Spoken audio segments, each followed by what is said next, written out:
des années que j'étudie toutes les stratégies de régime qui se sont développées, qui ont été imaginées, qui ne sont pas aussi nombreuses que ce que vous croyez, puisque ça tourne régulièrement autour de 4 ou 5 modèles de type alimentaire, même s'ils sont qualifiés différemment.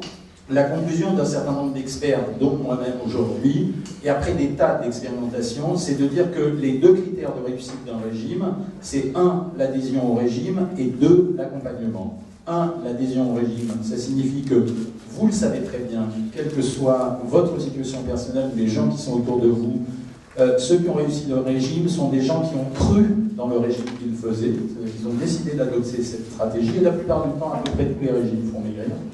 Et la deuxième chose, c'est l'accompagnement, c'est-à-dire accompagner les phases de désarroi, de poussée euphorique, de renoncement, de résignation, de poursuite d'un exercice qui peut être lassant. Donc ce sont les deux seuls critères aujourd'hui de qualité d'un régime. Après, vous pouvez manger ce que vous voulez, mais pour réussir un régime, s'il n'y a pas adhésion et s'il n'y a pas accompagnement, eh bien, vous ne réussirez pas. Juste un témoignage pour rebondir sur le dernier débat qui vient d'avoir lieu.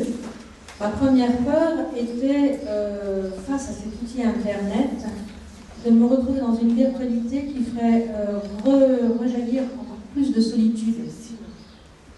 Seule devant l'écran, face à un monde virtuel.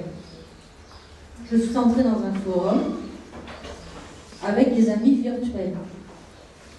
Je ne connaissais pas, il y avait des pseudonymes, pas d'identité remarquable, pas de personnalité définie, pas de photo au départ, un papillon, une fleur.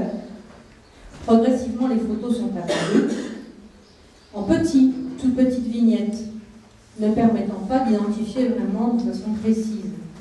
Progressivement, depuis 2 ans, nous nous sommes découverts. À travers les réponses écrites, les affinités se sont manifestées.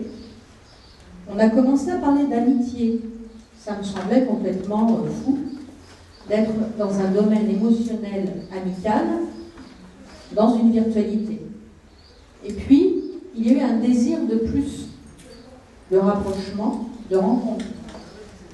J'ai fait Paris-Marseille, d'autres ont fait Forbach, la Normandie, et à chaque fois, il y avait non seulement rencontre, mais partage pour les autres.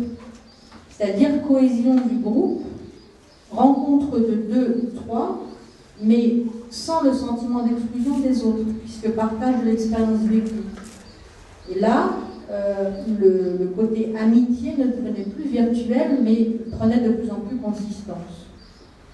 Et puis il y a eu des coups durs, parce que les coups durs, dans la vie, il y en a toujours.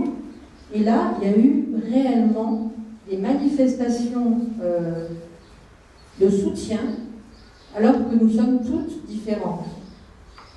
Et je me suis dit, finalement, ces femmes, que je ne connais pas encore toutes, pour de vrai, entre guillemets, j'en connais 2 ou 3. Si je les avais rencontrées au coin de ma rue ou dans une réunion, j'ai fait d'autres régimes comme tout le monde, on peut tous essayer, je ne serais certainement pas allée vers elles. De prime abord, il y aurait un jugement qui aurait fait barrière. Soit l'apparence, soit l'origine sociale, soit le contact intellectuel, soit les orientations. Là, j'ai découvert que cet outil Internet me permettait d'enlever tous ces a priori et d'entrer directement dans une relation authentique. D'où l'amitié. Voilà, je vous remercie.